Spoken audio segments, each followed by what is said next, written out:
Are you looking for the ultimate source of inspiration, knowledge, and entertainment? Look no further. Network Kingdom is a unique platform that brings together experts from various industries. Through networking and collaboration, we create inspiring conversations that educate, entertain, and motivate our listeners. Whether you're a business professional, an entrepreneur, or simply someone looking to grow their knowledge base. Hello, people. It's yet another Conversations with Omu, and I am excited to have with me Simon T. Bailey. And I'll go back a little as to how I met Simon T. Bailey. I met him several years ago in my active event planning days when I did weddings and honeymoons. And I belonged to an association called Association of Bridal Consultants, and it was amazing. And we had yearly conferences. And the first day I heard Simon T. Bailey, I cracked up. I'm not very sure. All I knew was I was laughing, and I just kept laughing. At the time, I hadn't started reading his books. I went on to attend another conference called Engage in the Event Planning Industry. And there, Simon Bailey was again. And after that, when I actively started speaking, training, and coaching, who else would I look out for than Simon T. Bailey? And I followed him closely and read a number of his books.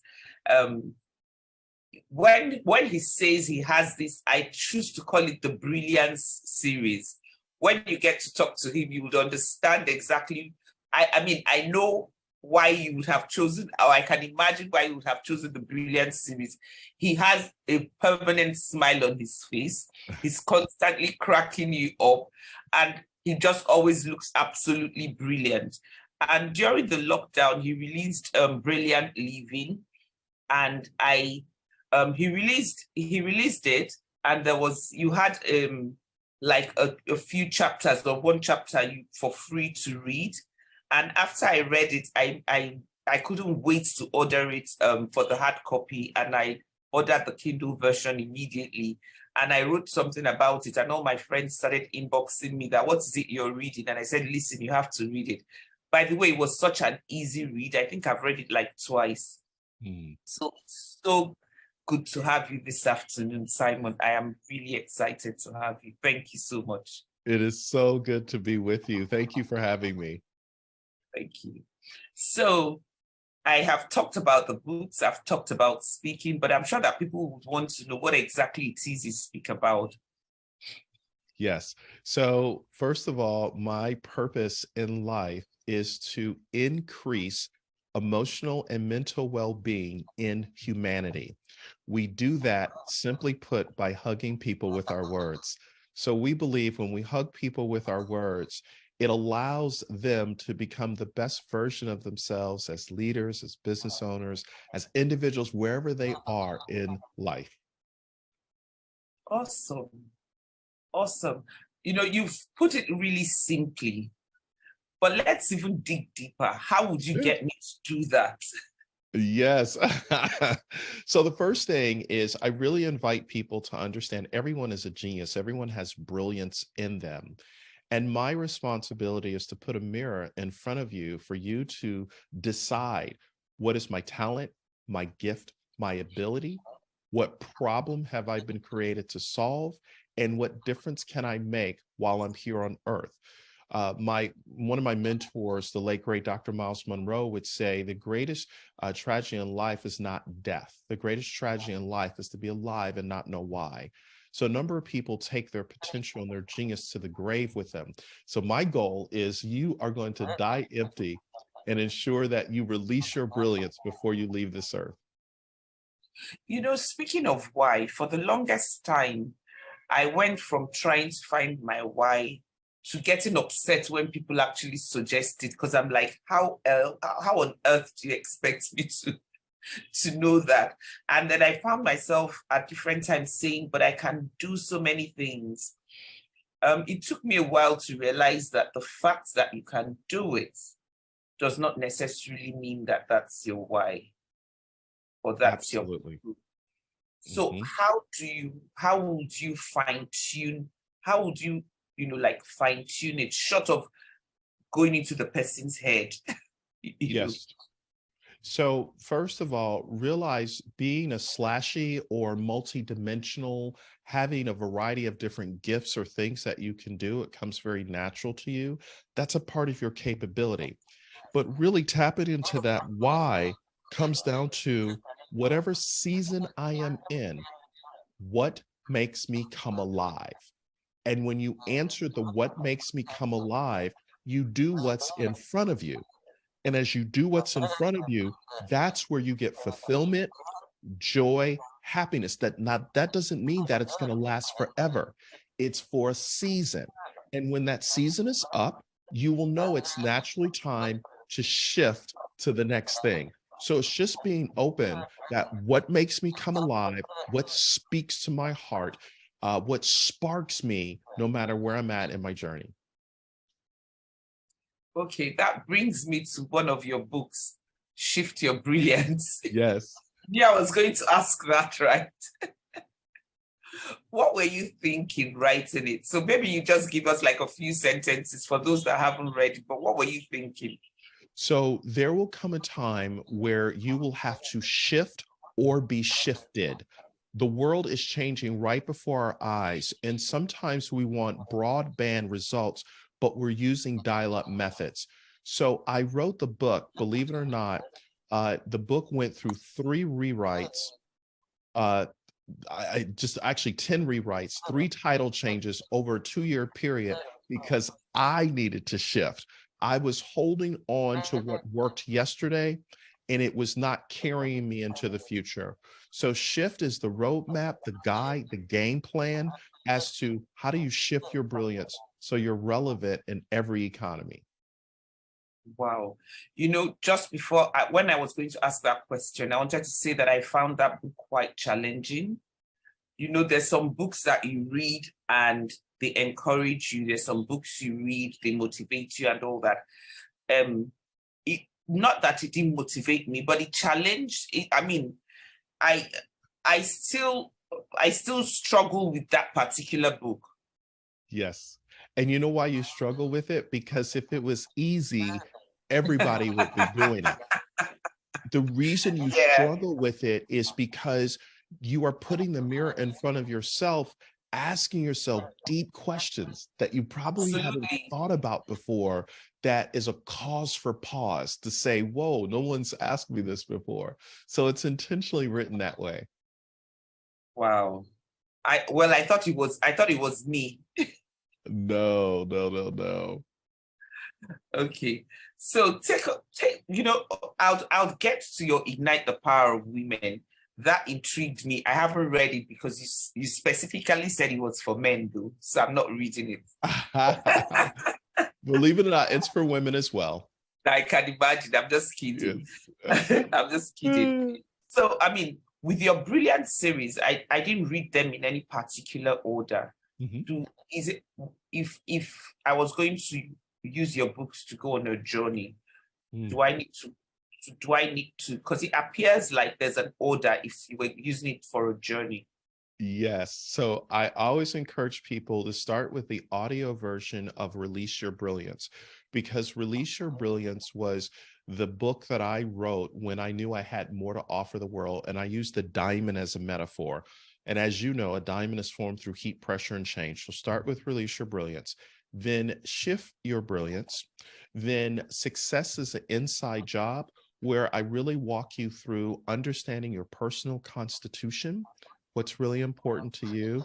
Then you get to Brilliant Living, and then Be the Spark. And then finally, obviously, Ignite the Power of Women. So kind of in that order, because it also shows my evolution as a thought leader and as a writer. As I'm seeing different things, I'm growing, I'm passing it on to you, the reader. Awesome. I can actually feel sometimes you read some books and there's absolutely nothing wrong with the book, but there's some you read and the person is writing it from personal experience. Yes. Yeah, that's amazing. So if, as an author, and several other things, speaker, trainer, coach. As an author, how would you, because I get that question a lot. Well, I get asked, not because I'm an author, but because they want me to ask you guys. As an author, how do you put your thoughts together and then put pen on paper? How do you go from just a single thought to, where you are today? And I say this because I've had people who have said to me, oh, you need to write a book. And when people say that to me, I say, oh, I have several books I've written in my head. And that's because I'm a recovering perfectionist. And that's because I would have thought about it and then I would decide, oh, nobody's going to like it, or, it doesn't speak. I think about it, analyze it, dismiss it, judge it all by myself and all in my head. And I know that's wrong. I don't do that anymore. That said, there must be a process, or maybe not cast in stone, but how does one take their thoughts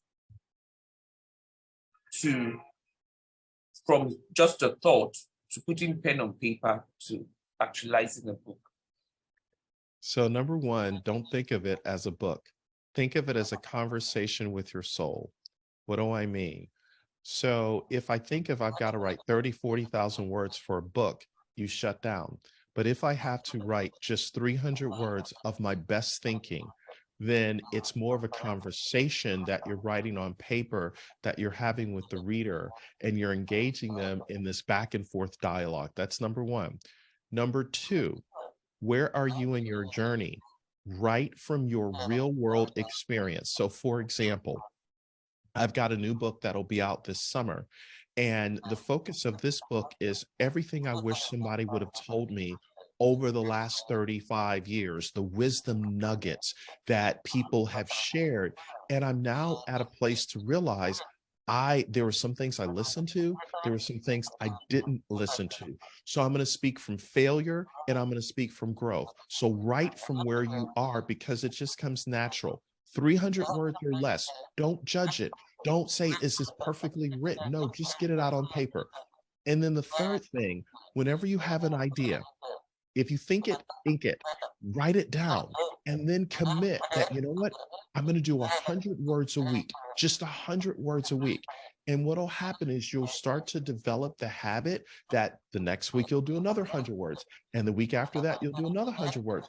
And then what will happen over time, 100 words times 4 weeks is 400 words that you've written down. If you write 400 words over 12 months, that's 4,800 words that you've written. Your book is done because you chunked it down. You didn't overwhelm yourself that it's got to be perfect. It's got to be this. No, if it doesn't move you, it won't move the reader. So write from your journey and where you are. Wow, that's powerful. That is powerful. That is powerful.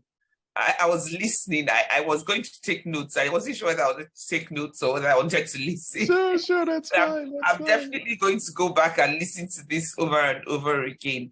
But that's amazing. And it sounds quite, so, when you started, I was going to say, yeah, right. Sounds so simple, 100 words. But thinking about it, really, there's enough time to write 100 words. It's just 100 words. We spend the same amount of time faffing around on social media.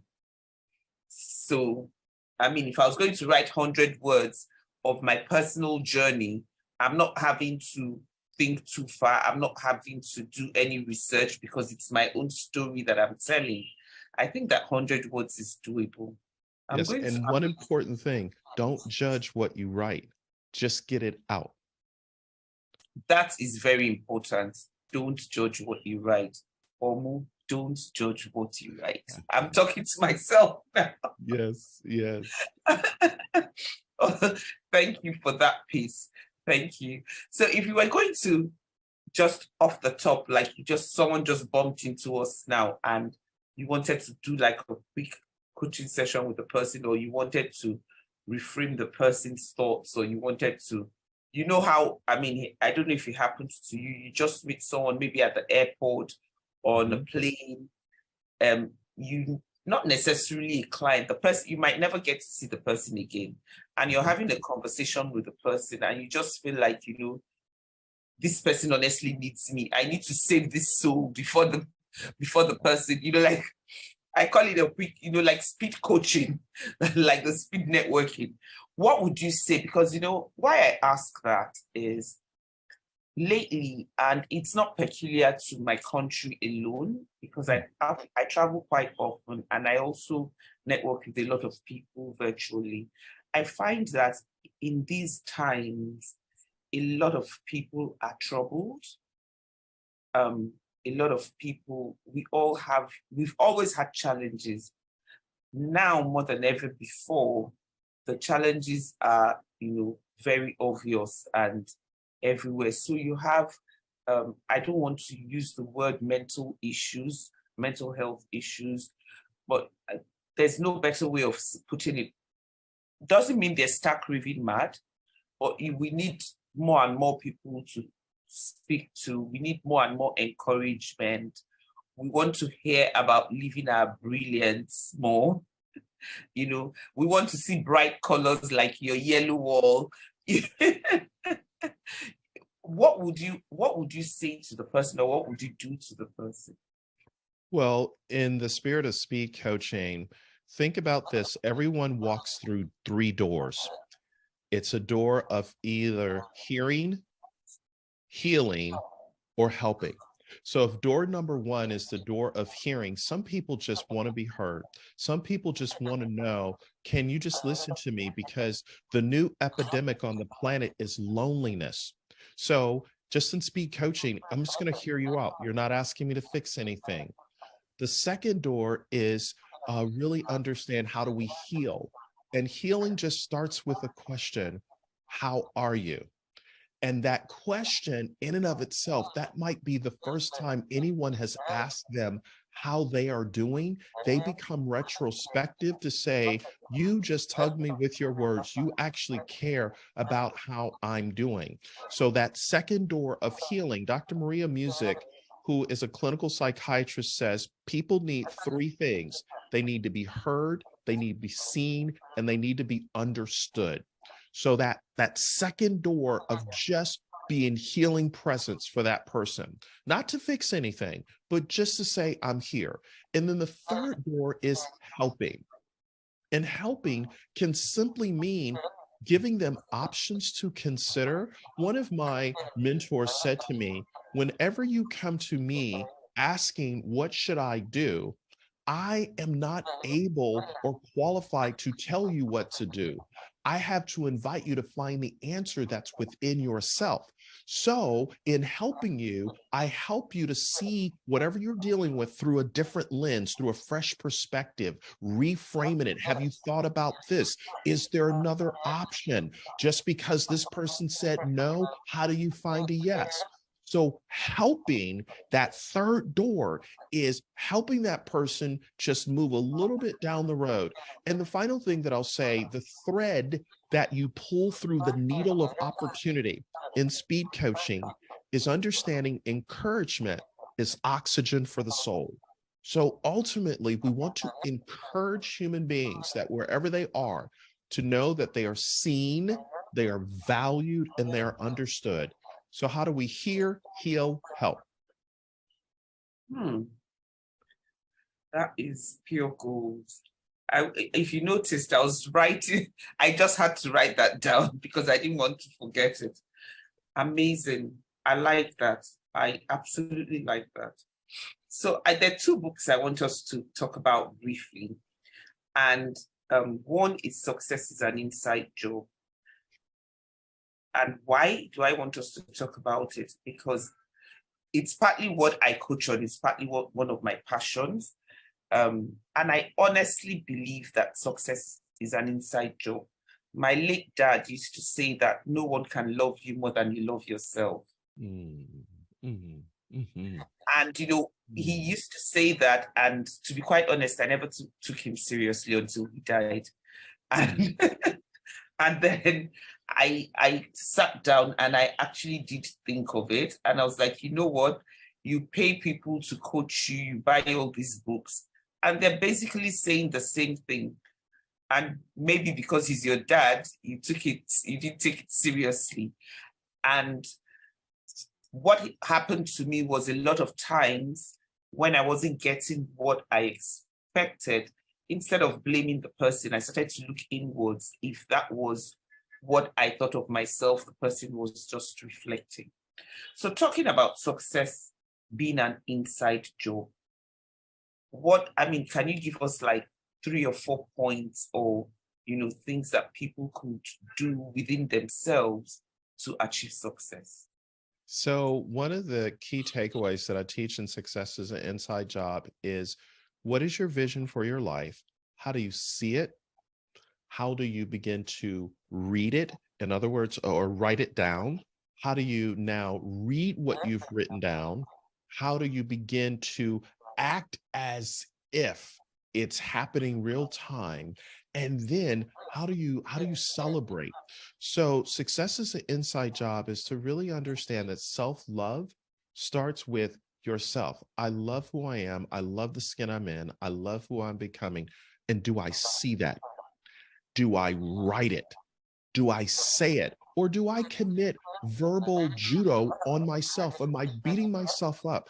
One of the failures in my own life is I've had a tendency over time to live in the story in my head of something that happened, and that story begin to squelch the significance on the inside.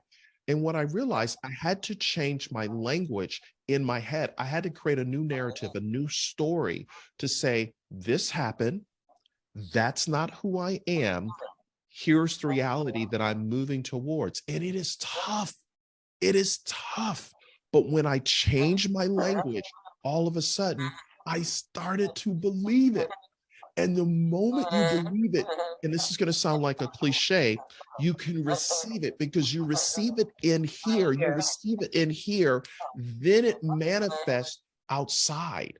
So the question in Success is an Inside Job: what do I see? What have I written? What am I saying? What am I believing? What am I receiving? And if you don't like where you are, who are the individuals in your life? Because whoever has your ear has your life. Word. Whoever has your ear has your life. Lately I've been teaching on that, and I always say to my clients or to my to the people I teach that don't think that because I'm teaching I know it all. And a lot of times whilst teaching you, I'm learning as well. And when I started teaching living your best life, I'm so passionate about it because it is something that I teach and I worked on myself. And it's actually from a point of experience. And I say to people, you wonder and why a lot of things happen around you or to you. And you don't realize that it's happening because of the things and the people you are with. This is not about good or bad, it's about the results you expect. So if you're getting a result that is not the result you expect, yes, look around you. Absolutely. And it's so powerful. I used to always say that, oh, I can't be influenced. No one can influence me. And when I started this journey, I found out that if people can really do influence your thoughts. And an aha moment for me was I was working with someone and we were in very close proximity. And this was late last year, and we're in very close proximity. And excellent guy, excellent, absolutely nothing wrong. We do have a few disagreements here and there. But I found out that I suddenly started conceding to things that I normally would not concede to, that were totally at variance to my beliefs. I was now rationalizing it. But because I had started this journey, I was able to say to myself, no, this is actually what you think about this situation. And this is what this person thinks about this situation. Now, because you've heard so many voices, you're beginning to think that, okay, well, even if I don't like it, it's okay if they like it. It's, you know, and I'm like, no, that's how it starts. You know, you're sowing a seed and then you're nurturing it, and very soon it's going to grow full blown and start fruiting. So I now, you know, I actually had to go back to my son and say, no, no, no, no, no, you really can be influenced. Yes, yes. Yeah. So it's about, would you say that certainly self-awareness plays a huge role in that? And what would be the role of awareness in others, of others around you? And then what role would empathy play? Because I think that a lot of times, out of empathy, people are stuck there. And I get asked that question as well. Yeah. So number one, how I really honor individuals is by listening instead of hearing, moving from authentic. Can you say that again? Yes, yes. When I'm really honoring and being empathetic and compassionate to another human being, I am practicing what I teach, authentic listening instead of selective hearing. Because selective hearing is I'm waiting for you to stop talking so I can say what I say. And here's the reality. When you hear, that's a courtesy, but when you listen, that's a compliment. So how do I truly begin to listen to a person and they know that they are honored in listening? That's number one. Number two, when you are practicing authentic listening, you're saying to that person, here's what I heard you say. Is this what you meant? And you're clarifying that they have been heard and understood.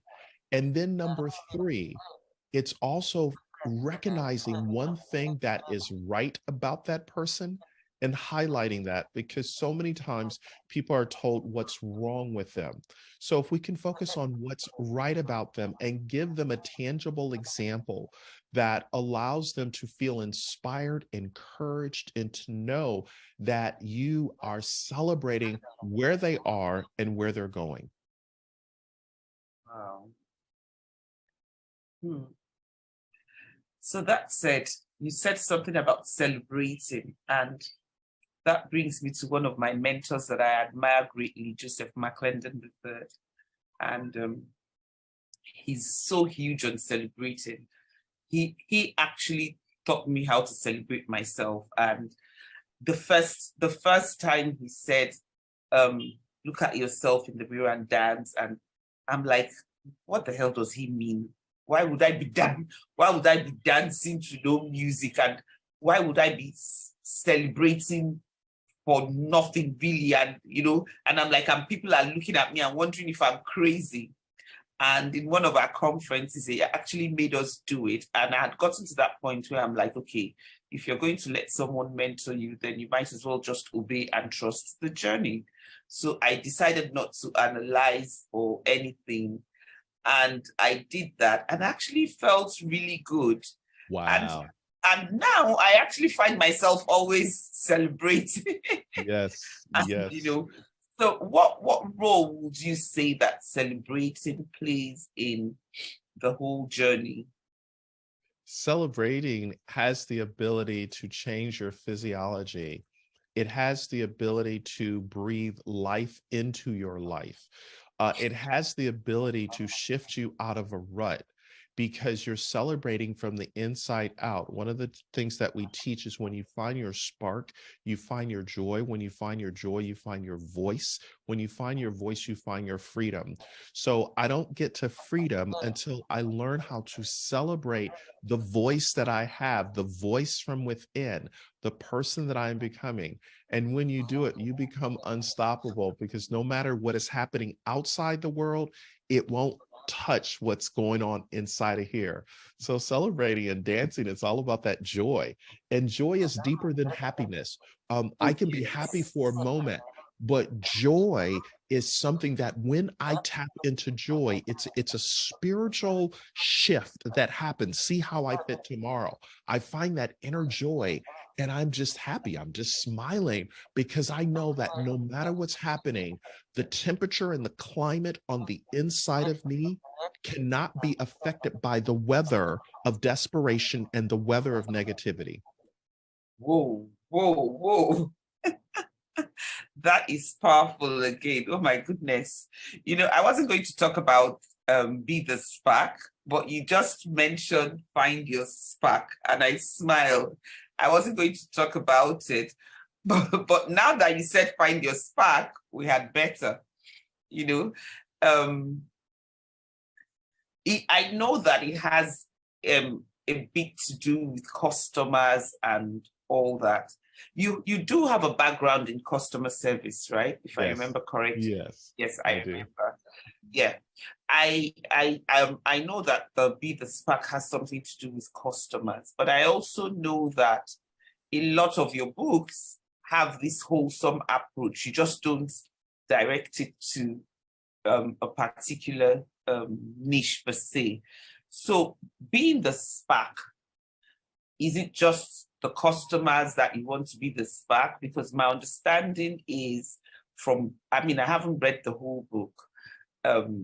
My understanding is me being the spark, and that will actually get me more customers and my customers will feel more comfortable. Yes. So I'll tell you a story. I was flying to the Cayman Islands, which is in the Caribbean, and a gentleman, I checked in at the front desk and they said, your room is not ready. Can you wait over in the lounge? So I'm waiting in the lounge, and a gentleman named Howard comes over to me and he says, I'm going to take care of you while you're here.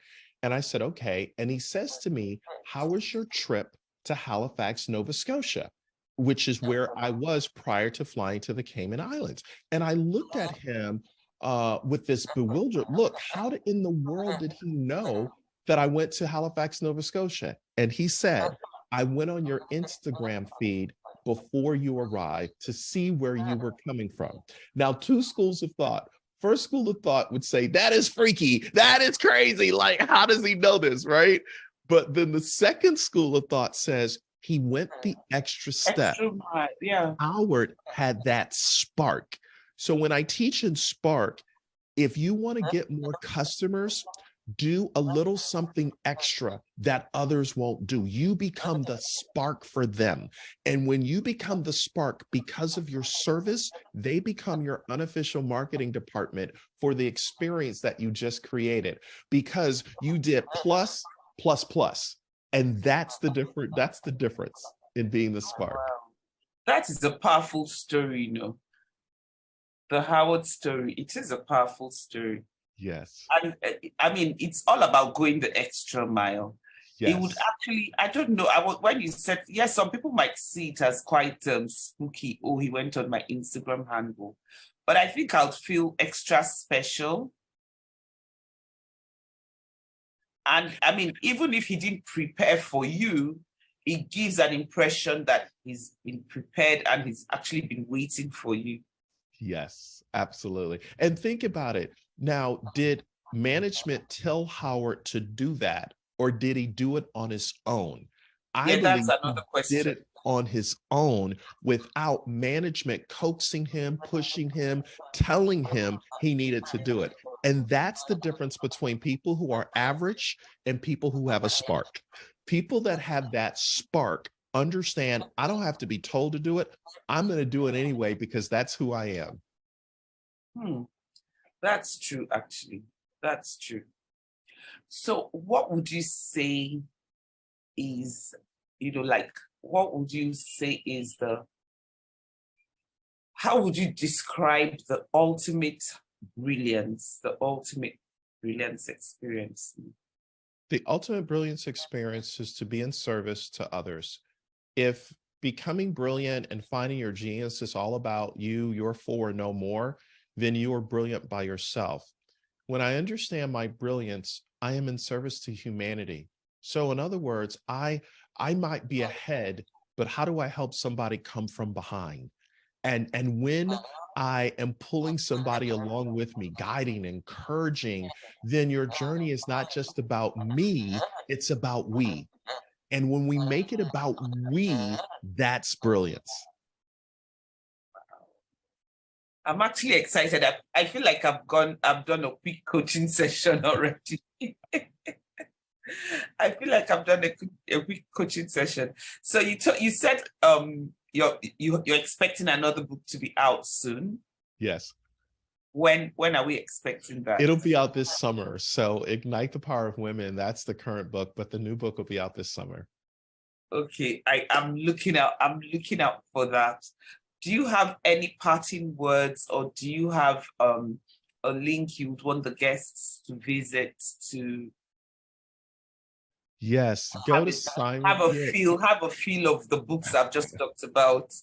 Yes, just go to simontbailey.com. The T for terrific, Bailey.com. That's a little dry humor. I remember that laugh. Yes. Go to simontbailey.com. Everything is right there. They can find our books. Also, we have a podcast called the Daily Spark Podcast, and they can get information there as well. Awesome. Thank you so much, Simon. It's been a huge honor having you on our podcast. My pleasure. Thank you. And for you guys out there, like you've heard Simon, simontbailey.com, T for terrific. Go there and have a look at his books. And if you want to see his beautiful smile, subscribe to the YouTube channel and see him. Otherwise, you can listen and download the podcast. Take care and see you next week. You've been listening to Network Kingdom with Omu Obulor. Remember, if you cannot see where you're going, ask someone who has been there before.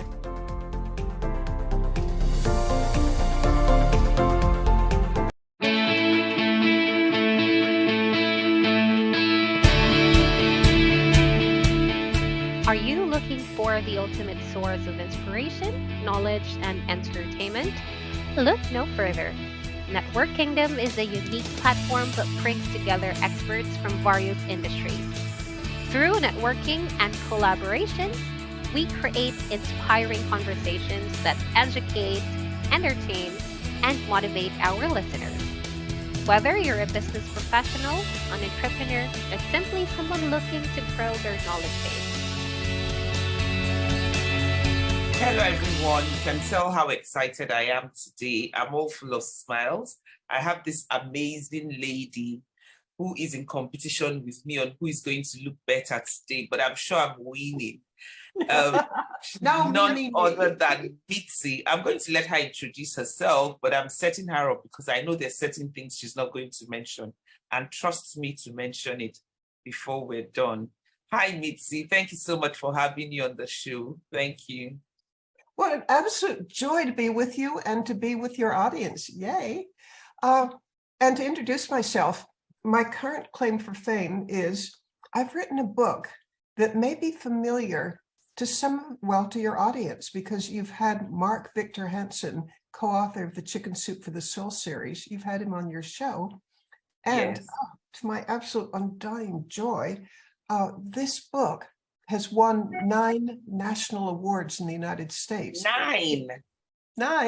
Yeah, I mean, it's not up to 2 years yet, is it?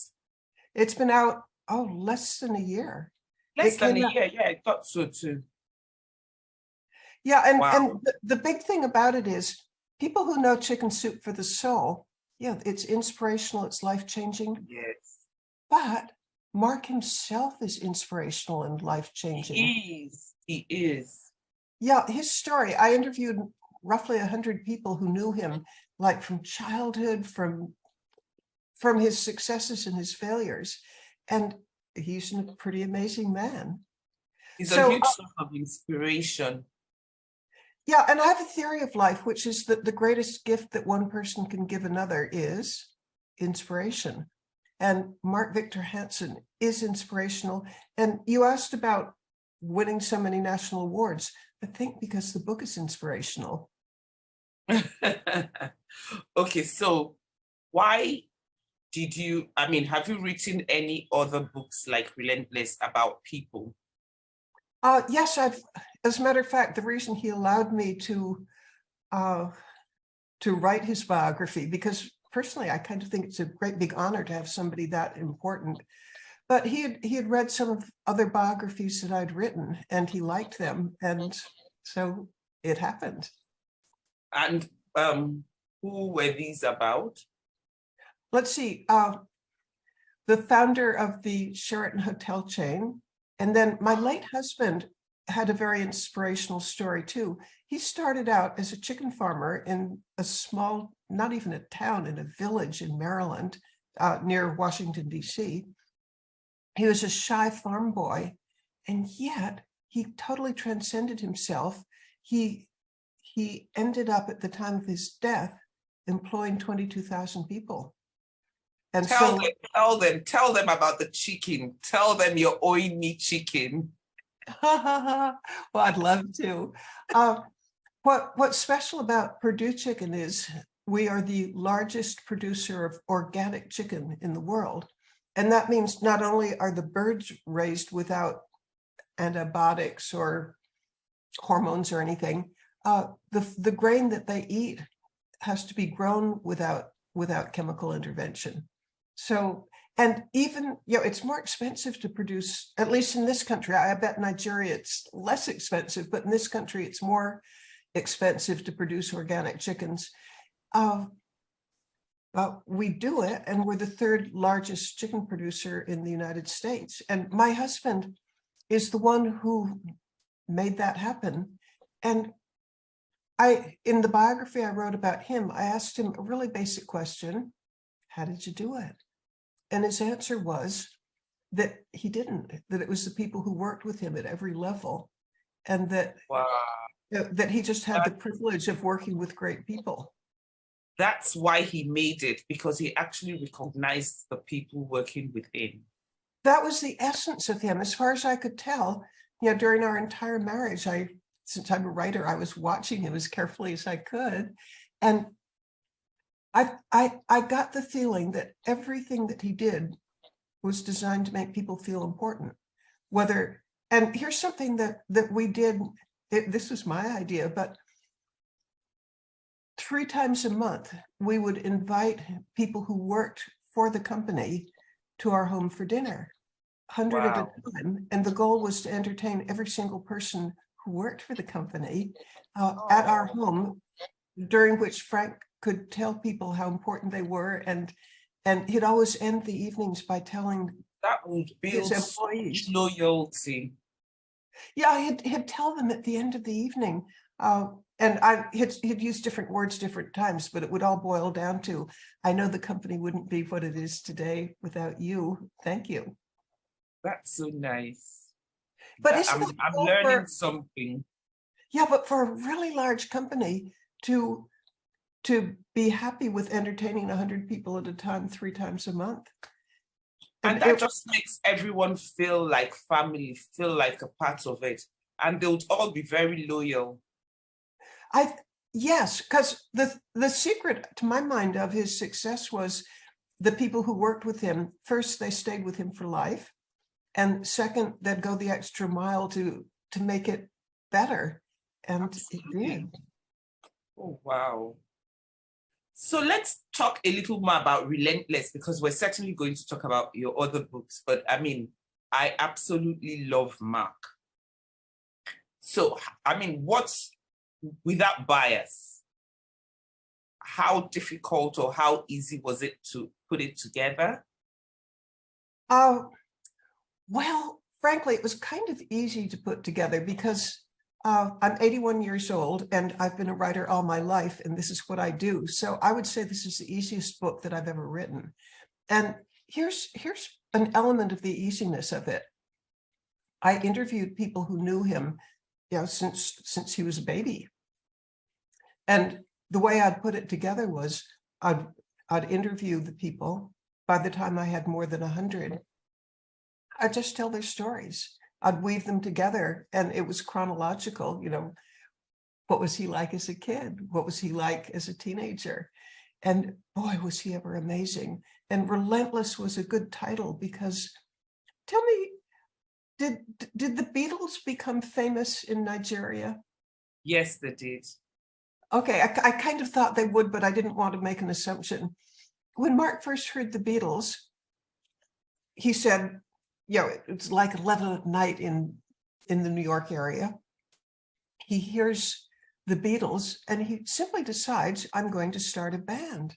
And he calls up 4 of his friends and said, we are going to start a band. I didn't know this.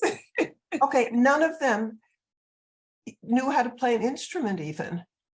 They didn't own instruments. And yet in something like 2 or 3 weeks, then he was a bass guitar, the other, whatever else the Beatles did, they duplicated it. And pretty soon, at a time when his father was earning, and I think we're talking maybe 1960s, late 1960s, when his father was earning $5,000 a year, they ended up being so good and having so many engagements that they could earn $5,000 a night. Wow. But who has the vision and the follow through to think, oh, I'm going to start a band. I'm going to talk my friends into it. We're going to practice. We're going to learn. And then we're going to sell ourselves to, to whoever hires bands. And for a couple of years, they were making just unthinkable amounts of money. Wow. But I mean, that just means he's always been a go-getter. Yeah, I mean, that I don't know how you get more go-getter than to just to have the vision. But that's one of the messages of the book, which is, think big, dare. And his view was, first of all, it's very, very important to think big. But the second part is you've got to execute. It's not going to drop in your lap. Absolutely. And so, he and his friends would be, practicing 4 or 5 hours a day and still attending school and still getting good grades. Wow. Wow. So, when I was looking at the books you had written, I saw something that struck me, and I think it's from the Purdue Chicken experience, How to Make Your Family Business Last. That's a book that I wrote. It's a series of 3. And I got into that. And again, I wonder how much culturally this jumps from one continent to another, but I kind of would guess that it does. My own experience of life is your greatest joy and your greatest misery are going to come from your close, intimate relations, probably your family. And so many people screw it up. And can I share with you how I got interested in it to begin with? I would love to hear that. Thank you. Somewhere around, I guess it's getting towards 20 years ago, I was living in New York City, and I was a member of a group called the Famous Last Names Club. And everybody there, Famous Last Names Club. Okay. There were about maybe, I'm going to guess 16 women, and they all had really famous names, like names, I don't know, like Rockefeller or whatever. And Purdue happens to be a famous last name. So we would get together like once a month and talk about our lives. It was almost like a book club, but we would talk about our lives. But one day, it was a lunch, and we're sitting around this great big table, 16 people, and the topic came up of, how well do you get along with your siblings? Well, and the person to my right started talking about how every hour of every day was just permeated with pain because she and her family were quarreling. The next person spoke, and her problem was it was a family business with 3, and her 2 brothers were trying to squeeze her out, and they wouldn't let her know when the meetings were. And she just felt her whole life was crumbling. Well, so we went around the table, and other people had problems of drugs and alcohol, and wow. Basically when it got to me, it was a little embarrassing because I figure that the greatest joy in my life is my family. And so it was really embarrassing. I didn't want to just sit there and tell everybody, hey, my life is great. So I didn't. I just went mumble, mumble, mumble, mumble. And didn't really express what I thought. Bad Mitzi, but that's how it happened. Well, as I was walking back to my apartment from that lunch, I'm thinking, there is so much misery when families go wrong, and so much joy when it goes right. And I belong to two business families. My family by birth, my father was the co-founder and president of the Sheraton hotel chain. Are there Sheratons in Nigeria? Oh, yes. Yay. Okay, well, it was my daddy who started it. And we sold it when he died in 1960. But, well, my family of birth, we've just celebrated our 132nd reunion. We've been together since I guess it's 1840. That's amazing. And you guys definitely look young, because you could pass for a 50-year-old. Thank you. Well, the Purdue family, no family is perfect, but we've been in business 102 years, and we still like each other. We still work together. And so as I'm walking home from this lunch, where I've just been exposed to some of the miseries of families that don't get along. And I think, today you think of the British royal family and the pain that they go through. Yeah. I started thinking, what is it about my two families that helped us escape some of this pain? And I came up with some principles, and I wrote a book about it. Trust me, that's my next read after Relentless. Okay, well, one of the principles is how you handle quarrels. And because I believe there's no such thing as a family that doesn't have quarrels. I mean, we're human beings. It happens. The ability to sort it out and just move on. Okay, in my family, or actually in both families, one of the things that we're taught just from infancy is you can't always be right. And we even say, in both families, this is not how you behave in the world, but how you behave in the family. That don't say I'm standing on principle, because that means you're not listening to the other side. That means you've just cut off conversation. So basically, you can't say I'm standing on principle. You can say I feel really strongly about this, but the point is you're really supposed to listen to the other side. And then another thing is, which both families hold very, very strongly. I don't know of anybody on either side that holds a grudge. It's just really looked down on to hold a grudge. The idea is you have a disagreement, you hash it out. If you need to yell and scream, or if you even need to throw things, that's fine. No, it's okay, because we're human beings. Yeah, absolutely. Just vents. But I haven't thrown anything at anybody, but supposing I did, I could say, okay, I was really mad. I'm sorry. Let's move past this and let's not dwell on it.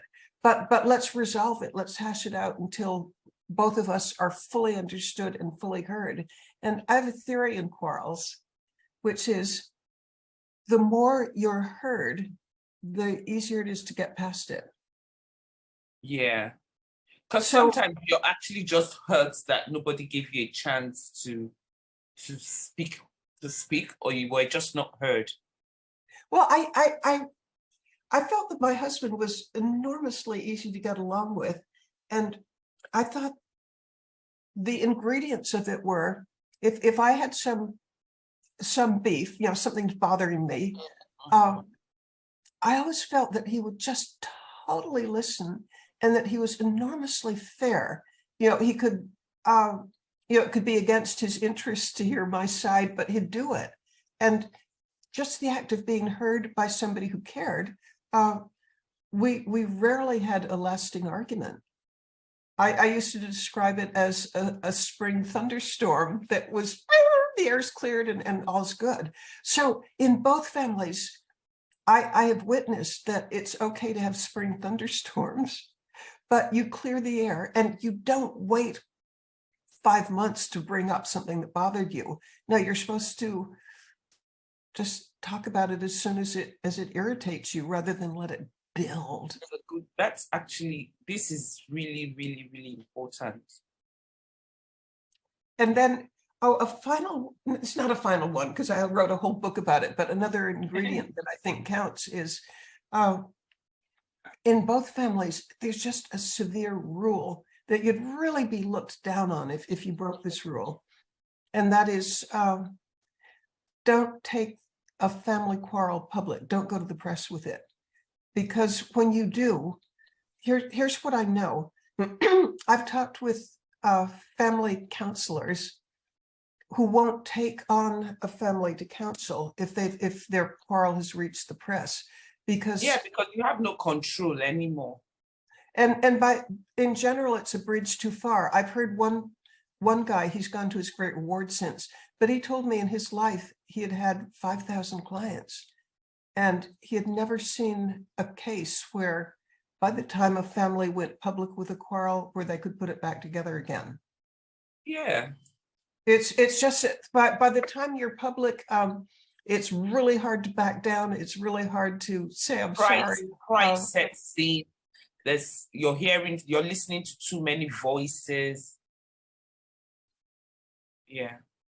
Anyway, so that's what those 3 books were about. They're also about how you inculcate a culture to children, because that's important. Well, my opinion right now is that most people leave it to accident. That every family that exists has a culture, and that by culture I mean this is the way we do things. Yeah. But is it something that you plan, or do you leave it to accident? And like in the Henderson family and the Purdue family, both are very unusually long lasting. And part of it is we put so much effort into the culture of like how to solve quarrels.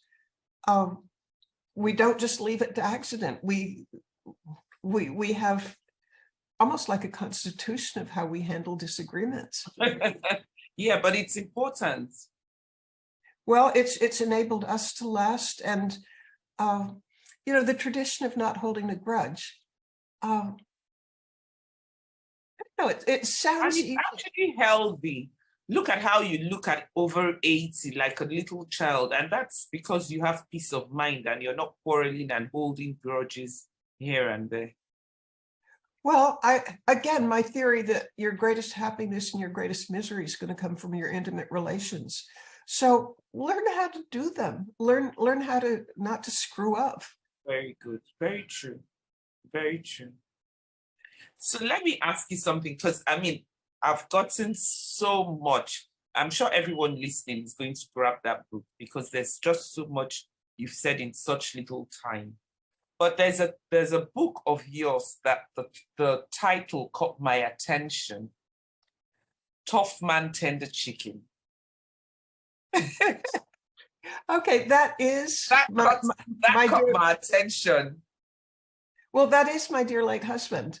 And yeah, this is the man who went from being a shy farm boy to employing 22,000 people. And it is a story, it's remarkably like the story of Mark Victor Hansen. Both men were relentless. They combined vision with taking the steps to get where they wanted to be. And was he really tough? Was he tough? Yes, but in a way that you'd respect. Sort of, I regarded it a little bit as, supposing you've got a coach for soccer. Do you want somebody who just says, "Oh, try your best," or maybe not even try your best? That's good enough. You're tired. Don't worry. We'll do it next week. Yeah. No, I regarded him as being like the best coach, because he wanted to bring out the best in you, and that meant being tough. But I loved it. Who doesn't want to be with the best? Absolutely. Because that's inspirational, to know that you're that you're with a team that's doing what it takes, the practice, the effort, the energy to win. Wow. Wow. He must have been an astute businessman as well. He was awesome. He was my hero. Wow. Nice, nice. So if I was, what's the greatest lesson I'll take away from that book? From the book on Frank Perdue? Yeah. Oh, people are everything. That story you gave me is the story you said at the beginning of the podcast, where you spoke about him inviting every one of his staff to his home. That has stuck. It goes a long way. I've had people, when we started this, there were 16,000 employees, but the number grew over the years. And would have the truckers, the veterinarians, everybody. And one of the things, looking back on it, I've attended funerals where the next of kin was a Perdue associate. We don't call them employees, we call them associates. Oh, nice. Well, where a Perdue associate had gone to his or her great reward. And I would hear at the funeral, a next of kin would tell me that one of the most meaningful events in the person's life, in the deceased's life, was having dinner at Frank Perdue's home. Yeah, because of course. I can imagine having dinner with your boss. Yeah. In his home. Yeah, in our own home. And okay, now here's something just so cool, I can hardly stand it. But here's a man whose signature appears on the paycheck of tens of thousands of people. Since we had them 100 at a time, our living room was sort of fitted out with a great big long buffet table. And Frank Perdue would stand behind the buffet table and serve his employees. You're kidding me. Isn't that beautiful? It is. Or something else about him. Gosh, I want to talk about Mark Victor Hansen too, because I want people to buy my book. But the story of Frank Perdue and waiting on his employees. I used to have the privilege of going with him through some of the factories where the chickens would be processed. And the number of names of people working on the line that Frank knew. He'd introduced me, I want you to meet Maisie. She's, her son just got into college. Or meet Andrew. He's, I don't know, he's had 20 He didn't just stop at knowing their names. He actually built a relationship with them. Yeah, he knew thousands and thousands of names. And I used to watch, as would go through, this is the man whose name appears on their paycheck. But when would go through the lines and he'd be talking with people and asking how they were doing and are you getting treated right? And, just inquiring about them. I used to notice that he could have walked through, with his nose in the air, ignoring everybody. Yes, actually. But instead, I think that he acted exactly like that we're all a team and we each have our role. And my role counts, but I really value your role. Is that not amazing? Amazing. And if we look at him and look at Mark, because I only just met Mark and I feel like I've known him forever. And his humility is amazing. And that just sounds like your husband. His humility is amazing. You could easily forget who he is. Well, I'll tell you, when I first talked with him, I was scared to talk with him because this is the great Mark. and it was by phone. And I was thinking, I'm going to get tongue-tied. I won't know what to say with the great man. I know. When I spoke with him as well, I said, I'm sorry, I might not be able to ask all the questions because I'm starstruck. Yeah, that's just how I felt. But didn't he just sort of bring you in and make you feel almost like his Yes, best he friend. did. He did. And he just has this gift of, I think what makes Mark Victor Hansen tick is he's there to serve. He's there to make your life better. Yes. That's his life purpose. Yes. Absolutely. Absolutely. So what lessons, I mean, I can tell off the top of my head, but I want you to share with us what lessons one would take out of the book Relentless. All right, I have something like 54 of them. And no, I'll get into some of them. You can't give us all so that we still. Well, yeah, I'm going to try and stop me.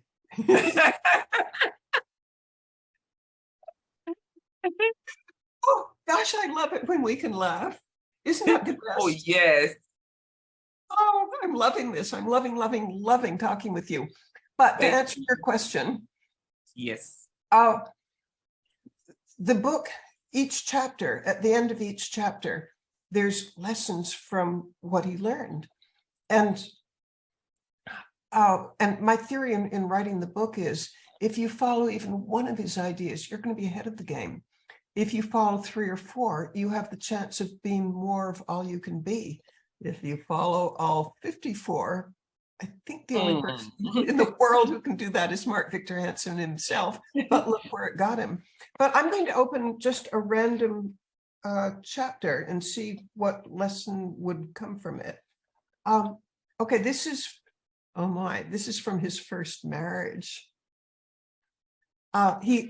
Mark's life is a series of failures and successes. And the failures, instead of destroying him, like he went bankrupt, he was almost suicidal at one point. Yeah, he said that. And when he said that, I was looking at him and I'm like, in my head, I was like, we never really look like what we've been through. Yeah. Well, but every disaster, as far as I can tell, and I like to joke that I'm the world's greatest living authority on Mark Victor Hansen. Yes, you are. It's possible that that's true, because who else has interviewed so many people about his life? People who liked him, people who were mad at him, the good, the bad, and the ugly. But every disaster that happened in his life, he learned things that were the foundation for greater success in the future. And I randomly opened to a page which talks about his really unfortunate first marriage. I know Crystal Hansen and love her. I think they have just a beautiful marriage. But I think part of the reason it's so good is the lessons he learned from his failed marriage. And I'm going to read just a sample one.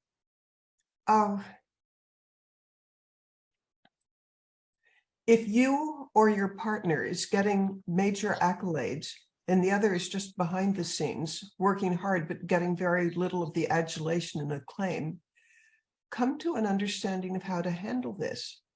One way would be be sure to share with the world that the two of you are a partnership and that you recognize and value his or her contribution. Now, this is very important. Yeah, it doesn't apply to everybody, but if you're a husband and wife and one of you's getting all the attention, the other's behind the scene working like crazy. And in the case of Mark Victor Hansen, he was becoming world famous. He could make $250,000 for 3 speeches. I mean, that's pretty good. It was his name on the books. It was while his wife was behind the scenes, getting the engagements, keeping the books, just keeping the whole ship together. And she resented this to the sky and back. And Mark, looking back on it, Mark thinks, this marriage failed in part because I didn't share kind of the glory with my partner. He probably didn't notice. Yeah, I mean, he didn't know any better. You just fall into a routine. Yeah. But again, this is something that he learned from it. Yeah. Shall I share another random one? Yes, please. I'm waiting. I'm all ears. Okay, let's see. This one is Mark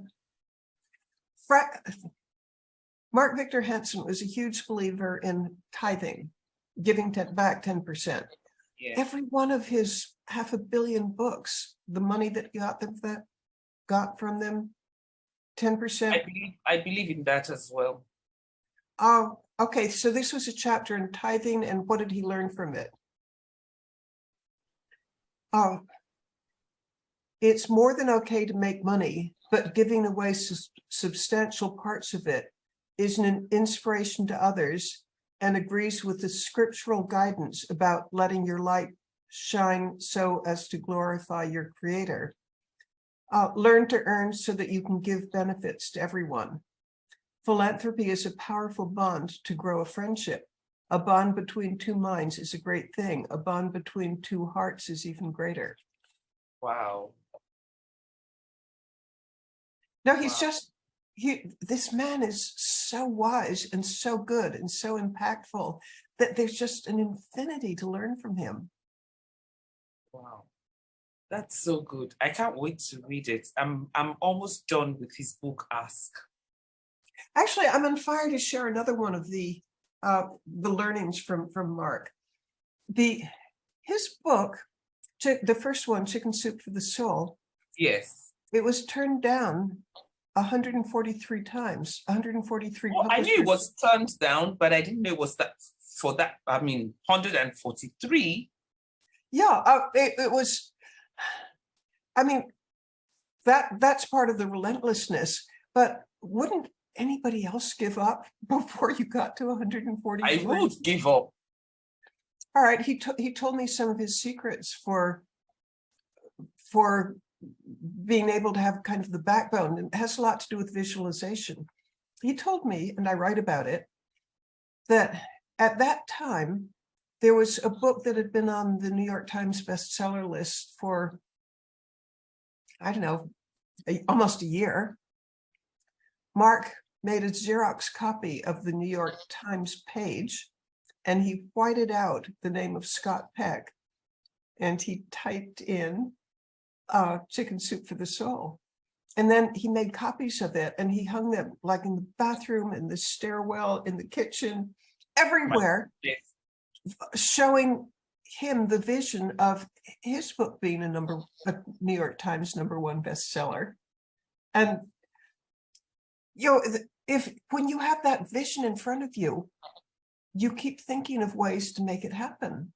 And then when you act on them, it did happen.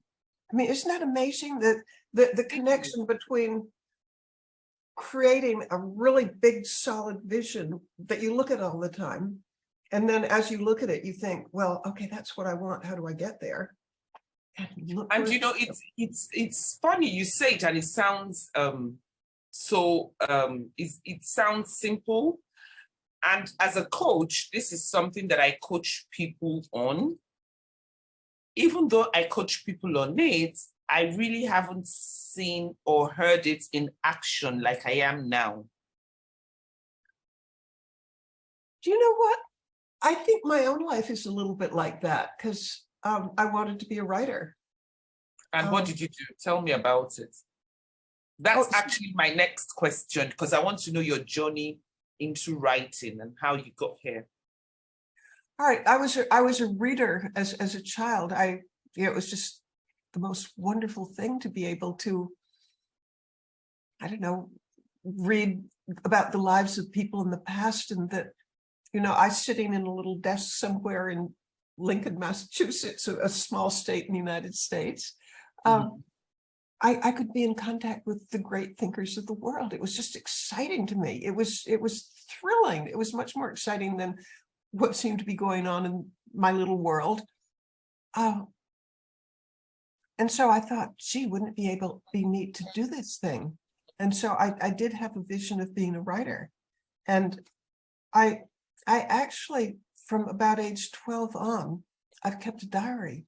And the reason for the diary, partly it's kind of interesting to look back on, but the biggest reason I did it is I thought, the more I write, the more I'll get fluid at it. And it's sort of like, I'm not a piano player, although I did take lessons for a year, but you have all these exercises that you do to get good at it. And I thought that that just writing every day would help me become ever more fluid, make the words flow, make the constructions and the logic. I just thought doing it would be the way to learn it. Nice. So? And so at age 81, I have finally created a book that's won 9 national awards. And you know, another lesson that I take from that is it's never really too late. I was in a summit. I was a speaker in a summit. I wish I had done this interview before then. I would have used it as an example.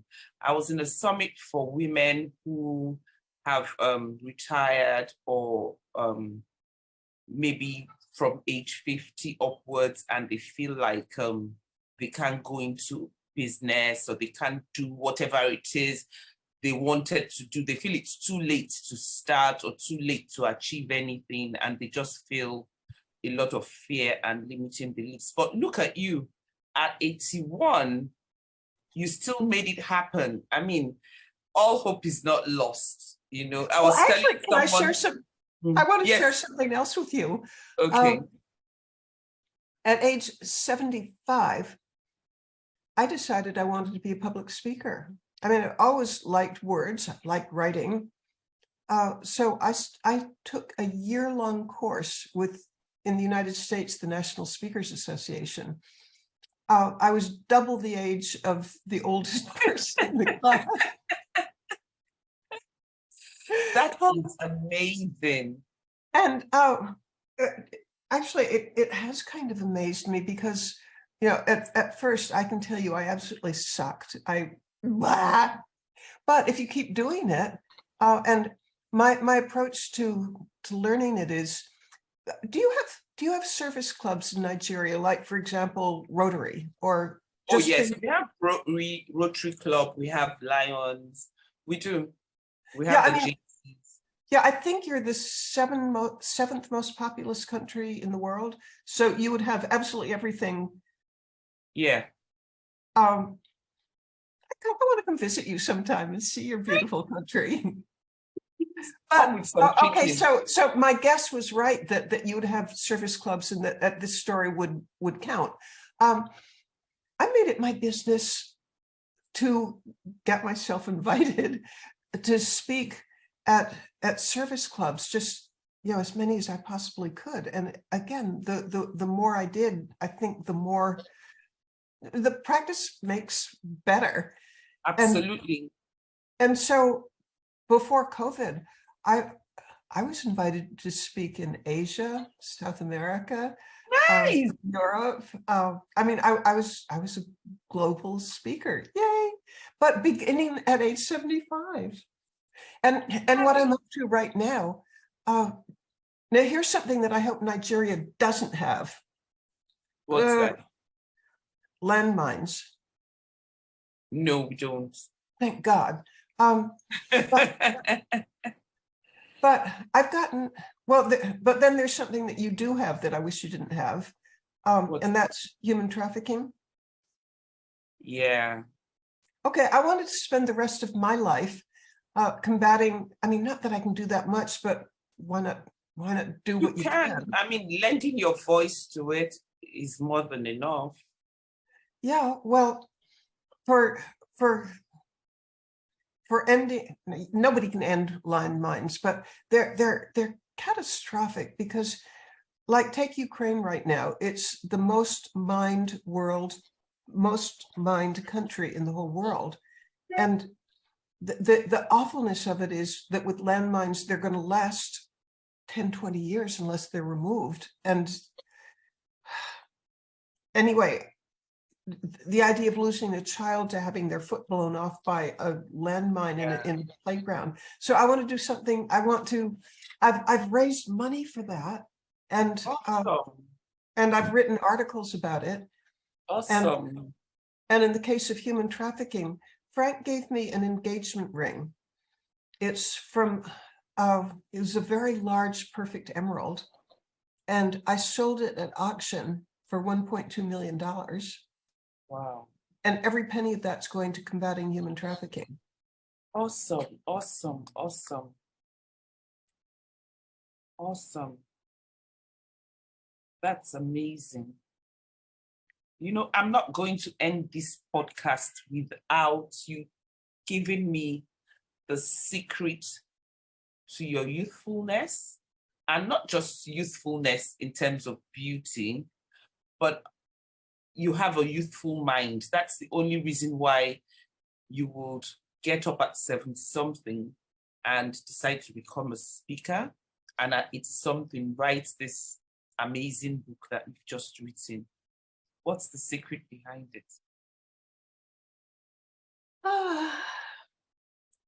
I feel that for me, the purpose of life is to serve. That's what makes me happy. That's what I want to do with my life. And it seems to me that to serve, you have to do the things that keep you energized, like eating right, sleeping, exercising, hanging out with upbeat people. And so I guess I put a fair amount of effort into trying to maintain the ability to serve. So I'll give you too much information. No. I'm enjoying every minute of it, and I'm sure that the listeners are. But every morning I start out with a cold shower. I don't turn the heat on. My shower is. You're kidding me. And as I do that, I tell myself, do you want a life of comfort or a life of vibrancy? Oh my goodness, Nigeria is hot, and I certainly would not go in a cold shower. Well, I'm not asking anybody else to, but it revs How do you do it? Oh, it's awful. But you know, I figure that if the woman in me is vain. So looking at you, don't be surprised I'm going to start trying it because I want to be like Mitzi. Well, no, it's a little bit of being stoic, that you often have a choice between comfort and vibrancy. Absolutely. I mean, it's like when we as women put on heels this high. Of course. Awesome. That's one lesson. And another one is do the hard thing, because the easy thing everybody else is doing. Yeah, that makes sense. And but my motivation for the cold showers and doing the hard things, the discipline is, well, I have a motto, which is success is measured not by what you can get, but by what you can give. So I want to develop the health, the energy, so that I can give more. Very true. And this book, by the way, all the royalties of it are going to support for humanitarian assistance in Ukraine, but particularly human trafficking, because everybody talks about the war, but the human traffickers just converge on the women who are displaced.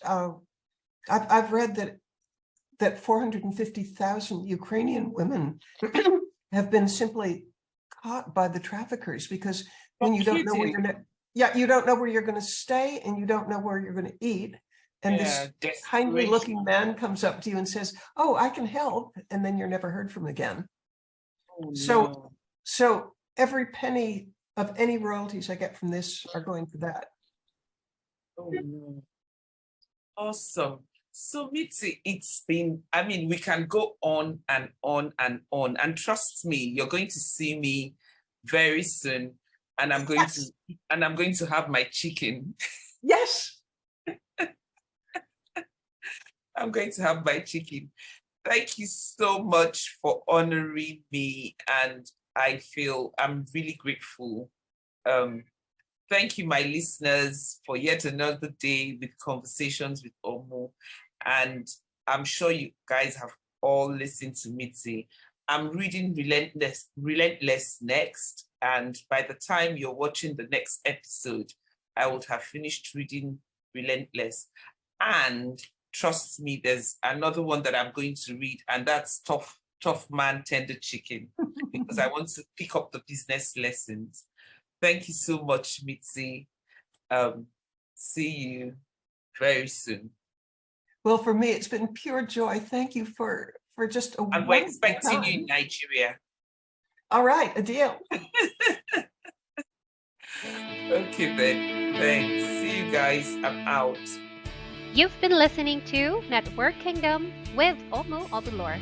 Remember, if you cannot see where you're going, ask someone who has been there before.